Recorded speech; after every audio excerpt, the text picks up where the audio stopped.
السلام عليكم ورحمة الله وبركاته. أهلا بيكم في حلقة جديدة من الكورة مع أيمن. آخر أزمات النادي الأهلي، محمد رمضان. تم تعيين محمد رمضان مدير الكورة أو مشرف على الكورة للنادي الأهلي.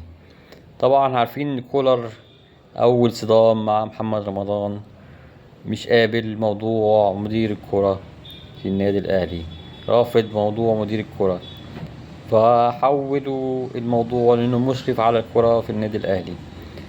منتظرين أول صدام بين محمد رمضان وكولر. كولر أعلن إنه رافض المنصب دوت، وفي كلام إنه بيحاول يدور على عقد خارج النادي الأهلي. ده اللي هنشوف الأيام الجاية، هنعرف إيه اللي يحصل إيه بين محمد رمضان وكولر. وأشوفكم في فيديو جديد وحلقة جديدة، ونتابع الأخبار الجديدة حصريا. كورة مع أيمن، والسلام عليكم ورحمة الله وبركاته.